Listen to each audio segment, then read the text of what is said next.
Hey everybody, and welcome to Naturalistics, a podcast dedicated to helping you become a better naturalist. My name is Stefan, and here with me is Matt. What's up? Today on Naturalistics, we're going to be discussing our recent experience with a CyberTracker track and sign evaluation. Yeah, we'll be evaluating the evaluation. Which is very, very nerdy. Right up our alley. So how are you doing, Stefan? Not well. Long weekend for you? Sorry. No, I'm doing well. Got some good sleep last night. Had a bit of an exhausting weekend. It was a long weekend. We stayed in a Super 8, which is always exhausting. It was super. Maybe in a certain kind of way. Yeah, it was super. But yeah, so feeling good about everything I learned this weekend. I felt like I had a really good time. So yeah. Well, that's good. You? I'm doing well. Ready to do a podcast. All right. So you can find us on Facebook. I'm just kidding. You can't find us on Facebook. You can find us on Instagram, Twitter. You can email us at naturalisticspod@gmail.com. Those are the places you can get in touch with us. Ask us a question, shoot us an email, send us your thoughts, your feedback, anything like that. We love to hear from our listeners. And just wanted to shout out to everyone who has been listening and downloading. It's been cool to see the downloads, our popularity to continue to grow. Also, we're going to be doing a physical meeting. We're calling it Experts Not Promised. We're starting a series of naturalist walks that we'd like to call Experts Not Promised, because we're not experts and we're not promising that any experts will show up. But they might. If you're an expert and you show up, that's cool. But we didn't promise. But no promises. That you were there. So we're going to start our Experts Not Promised series coming up on the 24th. So February 24th. 24th of February, we'll be in Agunquit, Maine. We'll be meeting at Perkins Cove at 8 o'clock a.m. And we'll be doing some winter coastal seabirding kind of stuff. And then we'll be just sort of a casual morning into, maybe we'll end up someplace for lunch and check out some field guides and stuff. Pretty casual, but sure to see some cool stuff. Harlequin ducks will likely be there. Maybe some purple sandpipers. Is it Harlequin ducks promised? I can't promise Harlequin ducks, but I can almost promise. I'm promising. I'm promising Harlequin promising ducks. Harlequins. Yeah. Oh, that's... Anyway, so what you got for us?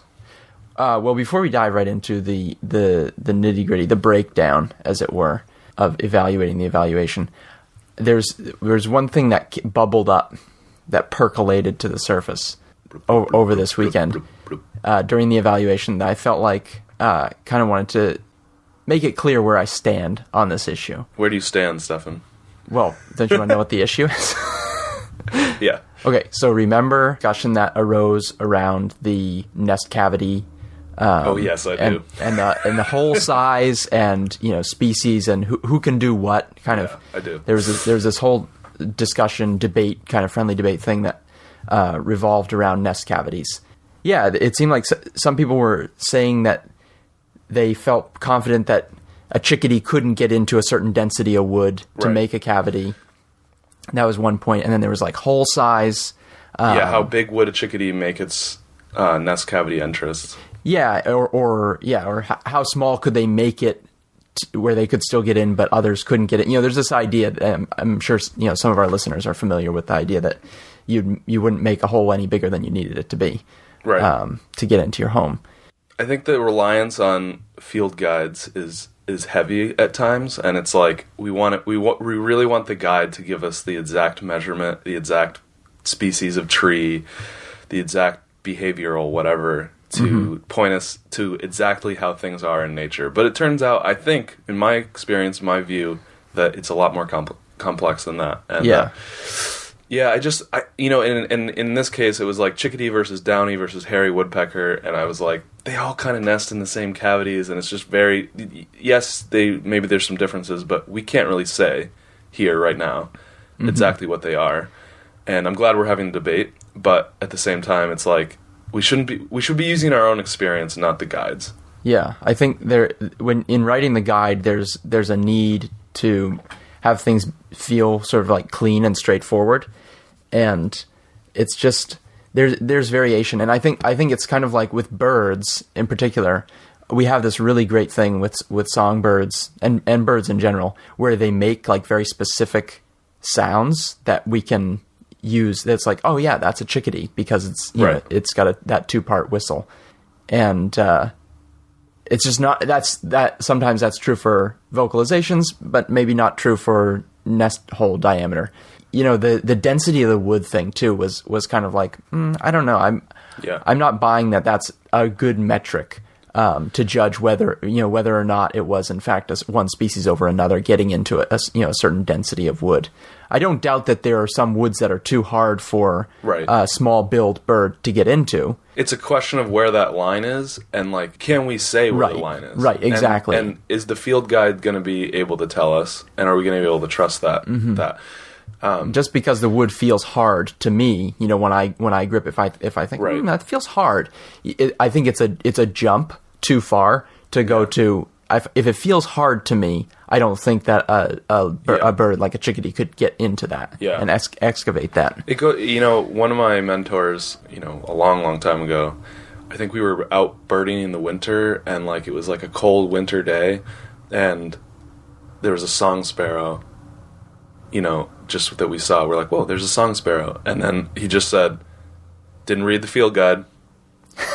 And I just was like, and I've heard people say that ever since then. Yeah, the animals don't read the field guides. The animals didn't read the field, because song sparrow's not supposed to be here in the winter. It's not supposed to be here in the winter, right? Yeah. Like, it didn't, go with what we think it should be doing. Yeah. And, you'll find that nature doesn't often do what we think it's going to do. Yeah. But that's the takeaway. Cool. All right, so the winter CyberTracker track and sign evaluation was held. There was one held in Southern Vermont, Brattleboro area, this past weekend, and Matt and I both attended and participated in this. We were both evaluated, and we thought it would be cool to discuss on the podcast, because part of becoming a better naturalist is, well, how do you measure that? How can you say for sure that I am making progress towards becoming a better naturalist? Sometimes it's hard, especially if you're on your own. You don't have ways to measure that by yourself. And we thought, okay, evaluations, where you have other naturalists usually evaluating your ability. Sometimes it's knowledge stuff. Sometimes it's process stuff. How can you riddle out a mystery, or, draw conclusions, do the things that we do that make us naturalists. How can we improve on those things and show that we have improved? So in theory, evaluations are one way of doing that. And Matt and I, of course, don't want to take anything for granted, in that just because an evaluation is, supposedly measuring something doesn't mean that it's very good at measuring that thing. And so we're going to evaluate the evaluation. Yeah, here we go. But yeah, so that's kind of where we're coming from with this. Matt's going to talk a little bit about how the evaluation works, and then we'll get into how it went and how we felt about it and our thoughts. Yeah, so CyberTracker, it's a pretty cool story. It comes from South Africa, from the Bushmen there, and there's this guy, Louis Liebenberg, who is a South African, academic, but he's an anthropologist, and he was studying the Bushmen, and he lived with them and learned how to track with them, and he realized how amazing of trackers they are. One thing he also realized was just how hard it was going to be for them to transition into the modern world, right? They had this amazing tracking skills. They're considered the best trackers in the world, really, but that was going to die off as they started to, work in fields, work in farms, gas stations, all these kinds of weird modern things, where tracking is just totally not a part of the skill set, right? And no longer necessary, no longer needed to pass on to future generations. So he created this system to evaluate their skill so that they could get jobs that use tracking. So jobs like, down in South Africa, there's a lot of tourism, wildlife tourism. So jobs like finding animals for people to see.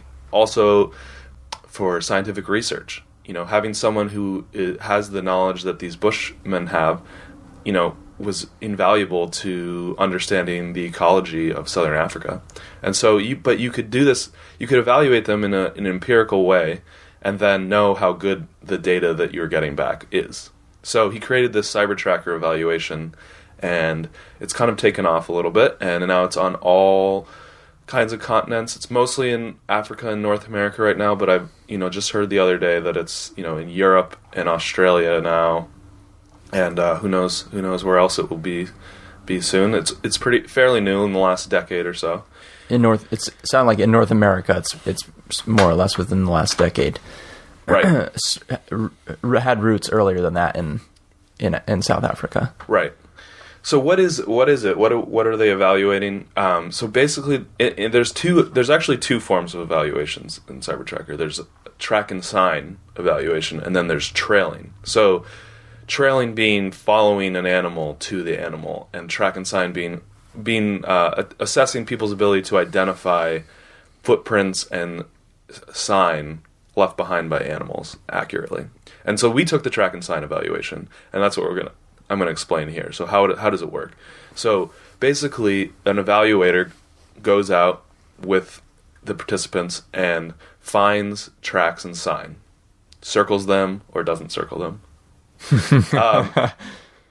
and asks the question. Usually it's a who did this. Sometimes it'll be like, what happened here kind of question. Sometimes it'll be like, what made this? So it can be all kinds of questions, but the idea of the question is that there's enough evidence there to support one answer or a group of answers for that question. And so you go around, ask the questions, and then participants will answer without talking amongst themselves individually. And then after all the answers are given, usually after a few questions, the evaluator will go over those questions, those tracks and sign, and it's a great learning opportunity. But to show exactly what they see in the tracks that indicate what it is and why it is what it is. And then there's actually an opportunity for debate and pushback from participants if they see something else, something different that makes it possible that the evaluator is wrong. It's actually a really interesting aspect of the evaluation. Or to support an alternative explanation. Exactly. So that's how it works. Its goals are to try to be as empirical as possible in testing people's tracking ability. And that's kind of what we're gonna dive into now. Like, how does it meet those goals? And if it doesn't, where does it fall short? And then where does it succeed? So I'm going to ask you, Stefan, just as overall, like how good do you think this test is at evaluating trackers? I think my first thought is that it's hard to make a test perfect. It's hard to test things perfectly. And I think in the case of tracking, like, I feel like this is pretty effective at judging experience. And if it's kind of like it measures if you have made lots of observations of tracks, you're likely to do pretty well. If you have spent the dirt time tracking, right, you've done a lot of tracking and looked at a lot of different things. And if you've honed your process, yeah, I think that's big. Yeah, then I think you're likely to do well on the test. If you don't have as much experience and you haven't spent time honing your process, you're not likely to do as well. Which to me that indicates, okay, so there's a scale. That's a good point. Of and I think that's appropriate. That's what that's measuring. Like, people who are better at tracking do better on the test. Exactly. Okay. Yes. Thank you. To sum up, yeah. In your view, yeah. Mm-hmm. Yeah, I think so. I think that there's kind of like a rabbit hole of like, okay, so what does it mean for people who are better at how do you define people who are better at tracking? I mean, do you use the results of one of these tests? Yeah. Or I think there's some room for argument of like what makes someone a better tracker. Well, yeah, and I think it's like, well, what is tracking? But the thing, and we could talk about that forever. Right. But the thing is, the test is testing whether or not you can identify tracks. And it's actually not testing how good of a tracker you are. In. Mm-hmm. but it's testing how well you can identify tracks. Some of the questions I think do test your tracking ability. True, and yeah. it's less, like you said, a lot of the questions are like, who did this, what did this, how did this happen?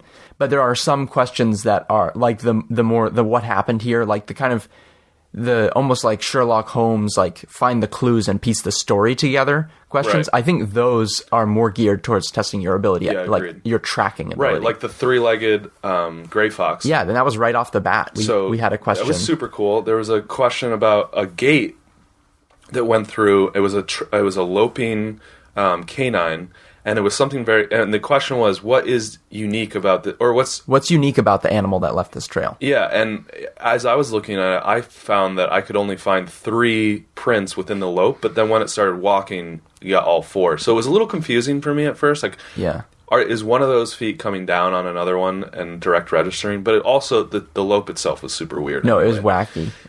It was kind of like a stretched out. But it was cool Fisher because lope. you were like, okay, well, what is weird about? And then you come to the conclusion that it's not necessarily 3-legged, but it just has an injured foot. Yeah, those are pretty cool. But there's also like, wait, hold on. I'm going to be nitpicky here. We can only say for sure that it was holding its leg up for some reason. Wasn't necessarily an injury. I think that's a good point, because I was just going to mention how, like, I was going to ask a question: how empirical are those questions? If we were in a laboratory, like with a rulers, like and calipers and measuring sticks and stuff, that's what they would call empirical, right? Like, that's what How many calipers did you use? So how empirical can we make this? And the truth is that we can't never make it 100% empirical. Yeah, I think we can get it to like 95% empirical, which is pretty good. Yeah, and I think like I agree with you that the test does a good job at measuring people's tracking skill in the area of track and sign. I think it does a good job of that. I think there's some areas that I want to talk about, though, that are like that. I think we don't want to just be like throwing glowing praise on things like this. As much as I got out of it, as much as I love these things, I'm definitely going to do them again. I want to just point out a few. I wanted to ask you about a few things that some shortcomings or room for improvement, or things that maybe there's not really room for improvement that we can see, but it's just the way it is. When you're in one of these test situations, it's hard. There's some compromises, it seems like, that you make in order to make a test. Yeah, and I think it's always important with these kind of evaluations, anything, to be able to give feedback and think about it and critique something to make it better for the future. And it's important to have dissent. Always, I think. Dissenting opinions are important, So here's my first thought. So George Leoniak is the evaluator, right? Really awesome naturalist, amazing tracker. Hilarious dude. Yeah. Good sense of humor. One of the things about any evaluation where you're filtering through one person, it seems to me, is always that they are going to be able to test you on what they know. Mm-hmm. Yeah, they're choosing the questions, and they're walking through the forest with you, or wherever it is, whatever the environment is. They're walking along there with you, and they're noticing the things that they notice, that they recognize, that they think, okay, I know this well enough that I can use this as a question. So that's that's a limiting factor. Yeah, it's sort of subtle, but it's just something that it's one of those things that just can't be avoided. Like we're not going to get a robot to evaluate people that knows everything about nature, like the perfect tracker robot that evaluates human trackers. Like, that's not going to happen. No, thank you. Yeah, no thanks. But so you got to have George. You got to have people like Mark Elbrock evaluating people, Louis Liebenberg. But at the end of the day, they're just a person, and they only have they're think about it as like a sphere of knowledge. Yeah, they have a sphere, and it's a rather large sphere of knowledge, but it does not encompass everything. And then other evaluators have other spheres of knowledge that have probably massive overlap. It's a Venn diagram. Yeah, basically what you're getting. And it's like, and as silly as it is, it's like do our spheres of knowledge overlap enough for me to do well on this evaluation? Yeah. Is a real part of it. Yeah, it's conceivable that you might have a large sphere of knowledge that doesn't overlap at all with the person running the evaluation, in which case you would have a hard time getting. I think for someone with lots of experience, even if you're unfamiliar with the location, the species, I think you're going to have a problem solving skill that you bring that allows you to get some, to figure some things out. But it's possible that the evaluation could misevaluate somebody in their tracking ability, right? Because of that. I think that's where the simplicity of the questions is paramount. Just because to get that to like the core of the Venn diagram, to like not be on the outskirts of that sphere of knowledge, to be like really in the center of that knowledge, like the things that we know for sure, the things that we're overlapping a lot on and we're really confident about.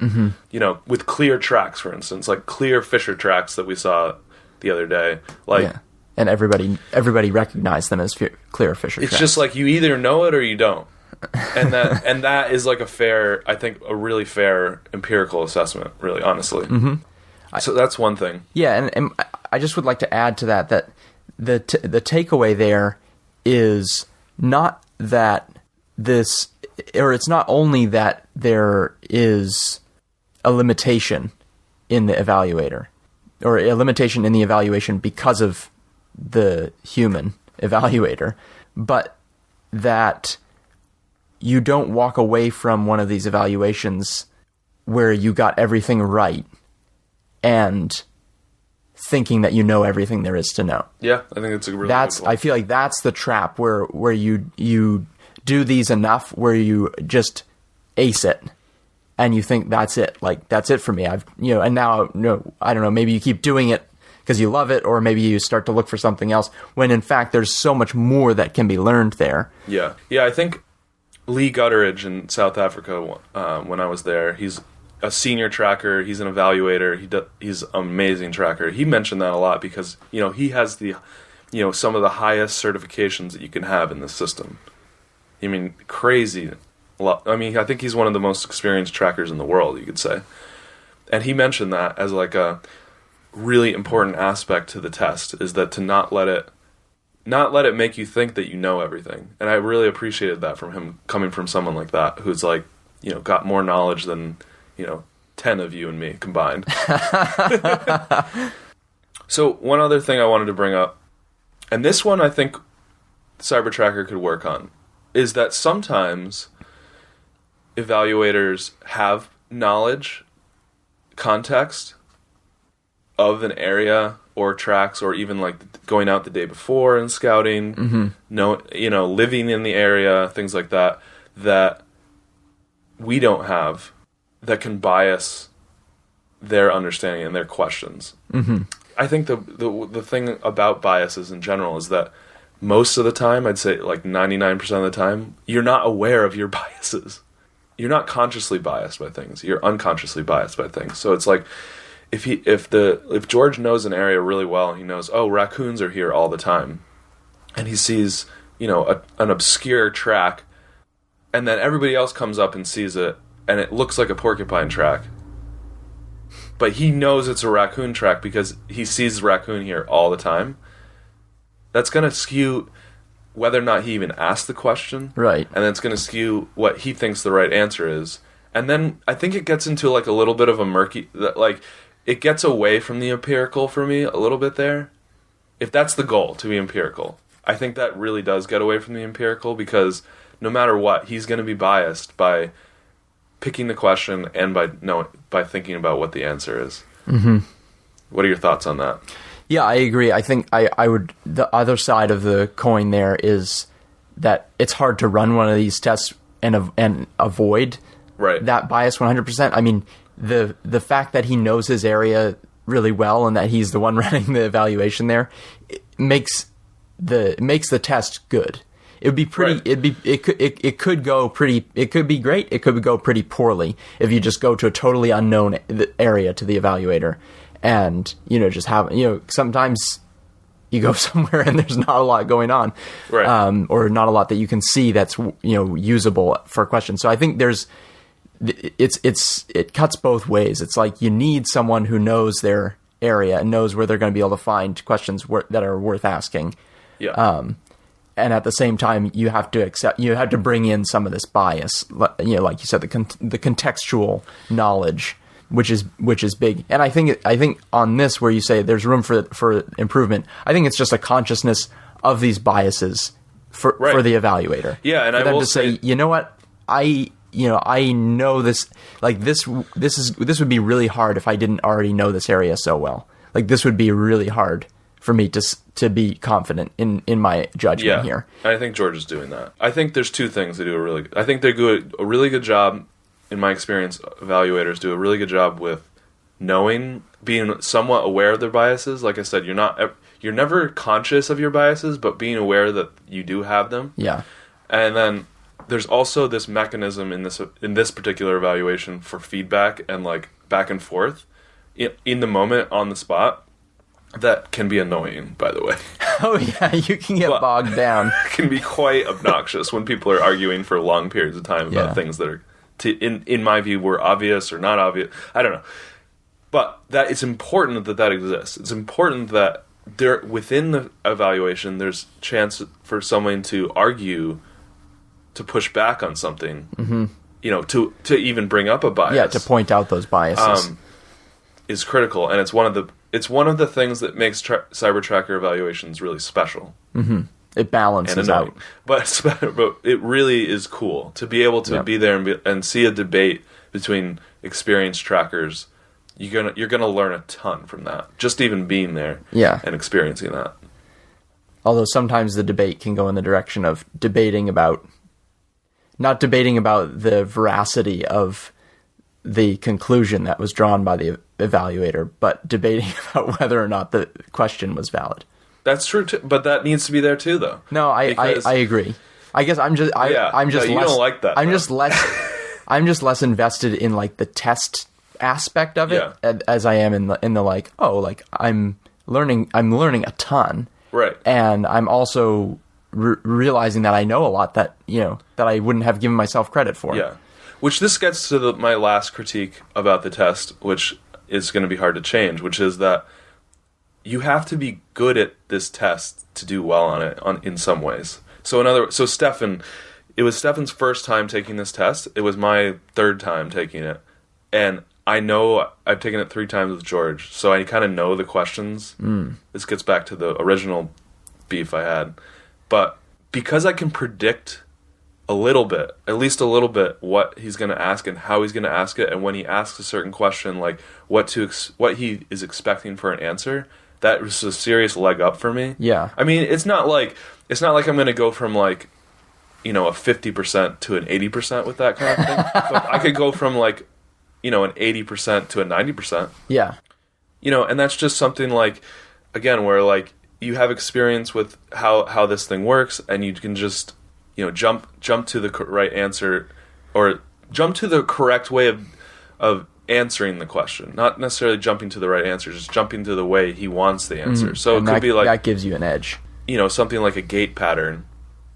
And you know how George wants that answer to be.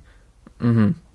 So that can just give you a leg up. And also along with this is the like, if you know how to argue, if you know how to push back on this stuff, it can be a real asset for you as well. I've seen people, argue for long periods of time, get questions thrown out, get questions, changed a little bit, get alternative answers, accepted, and, achieve, certifications based on that ability. Like literally those questions were the linchpin to get them their specialist, which is 100%, which is a big deal. At least 2 people I know have done that based on one question, arguing it. And, that is a part of the test, and it's part of the experience, but that doesn't make you a better tracker.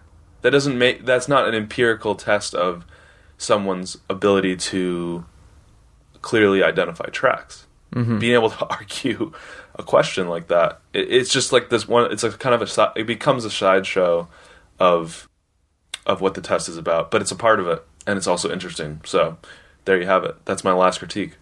Yeah. So I mean, overall, if you haven't been able to tell already, we do really like this CyberTracker track and sign evaluation. Yeah, I mean, one of the best things about it, because I actually took another evaluation recently about bird ID, and it was online. Oh my gosh! Check it out, birdcertification.org. I'll put a link in the show notes, and I'll also put a link to the CyberTracker stuff in the show notes.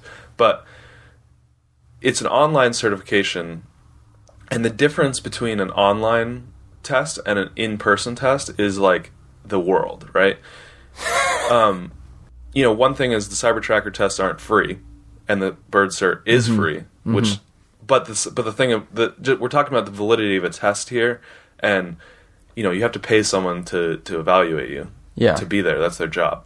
But being in the field is where that's what that's what naturalists do. And if you're on the computer listening to bird calls, I don't know. For me, the context stuff is so critical. That test was worthless in my opinion. I'm sorry. I'm going to be completely honest with you. I don't think that test says anything about someone's birding ability. Yeah, I mean, I think that's somewhat of a valid point, and I think that you're being too kind. No, I mean, I just feel like, it's difficult to say, but what I wanted to say, it's easy. It's easy for me to say that test was garbage. Look how easily I say that. That test was garbage. You always say that, though. That took almost no effort. You always rag on stuff. That's easy to say. I'm not ragging on the track and sign eval. Okay. Well, but my point is, I enjoyed it. Having tests in person, having tests in the field, I think is really critical. So, if you're someone who's looking to do some of this stuff, just make sure. I think it's good if it's outside in the field. Mm-hmm. That's best. Yeah, best case scenario. Yeah. Another awesome thing about the test is the people. Yeah. There's the discussion. You learn so much. You learn from the evaluator. You learn from the other people taking the evaluation. Yeah, it's the community aspect. It's it's just cool. I hadn't been when you go out and you track alone, or even just with one friend, you miss things. When you are with other people who are just like and it's serious. Like, we're going out here to look at tracks and sign. They're pointing out things that you would miss, and if you always go alone and you always miss these things, you're never going to learn about them. So, like the oak twig pruner thing. That's what I was thinking of too. Like, I've seen these dead oak branches, and I never gave them a second thought. I know, me too. And so now I know. We both got this question wrong, by the way. We both got it wrong, and it was a lack of knowledge for both of us, that we just didn't know what the heck that thing was. Yeah. But it was one of my favorite questions, because it was just like, wow, like the oak twig pruner. Yeah, it's a really detailed part of the tracking experience, but it's cool because you really pick up on those things, and actually I'm just going to mention quickly that, that was a question that both of us didn't know. Mm-hmm.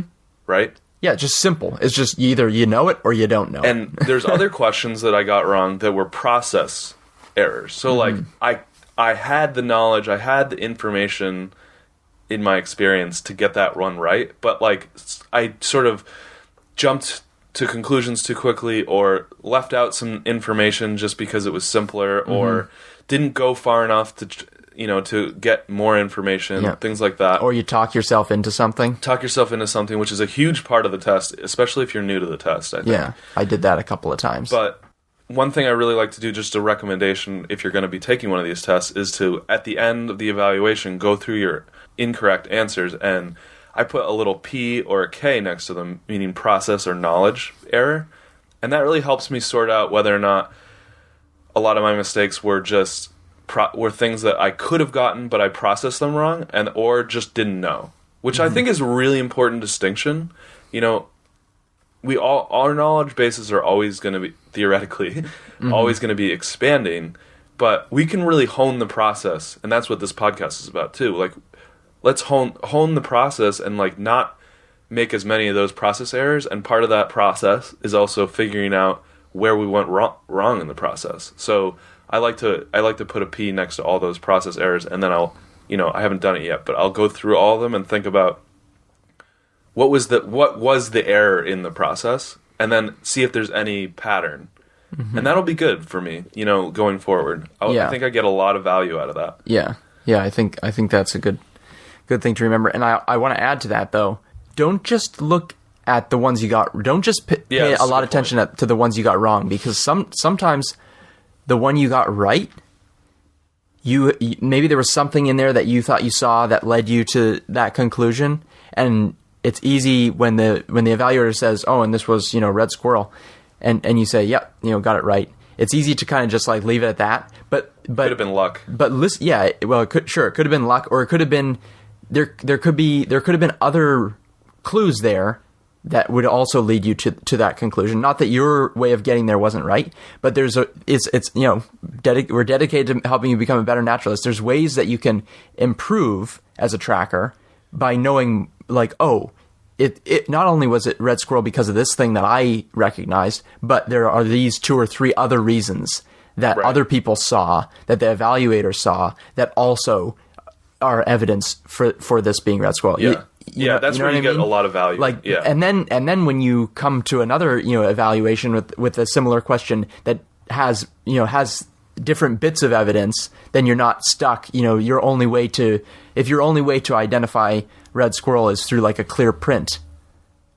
Then when you don't have a clear print, how you can't say whether it's a red squirrel or not, right? So there's many different ways of coming to the right answer. Yeah. And so to pay attention to the ones you got right as well. Yeah, agreed.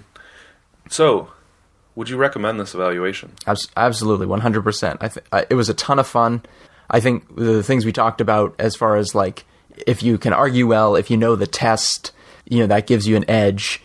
So I would say don't put too much I'm not saying don't put any stock in your results, but just don't put too much emphasis on, oh, I got a level 2, I got a level 3, I got a level 4. Yeah, it gets to a point that I've been trying to like think about and formulate around naturalists more and more, but like being results oriented thinking, and then on the test it's like the ultimate. You can get so hyper focused on being results oriented, but being process oriented is so much more important here. Like, don't get hung up on your score. Take these, and this gets to like how I would recommend for people to prepare, which was my last question. Yeah. But I recommend that you consider these like classes. Oh, absolutely. Like a really nice class that will give you some feedback on where you're at, which I think is good. But I think first and foremost, they're learning opportunities and like networking, community opportunities for people. And yeah, so don't get hung up on the score. And yeah, if you're interested in tracking, if it's something that you do, that you enjoy, I highly recommend these evaluations. Nice. Cool. So, anything else you want to say?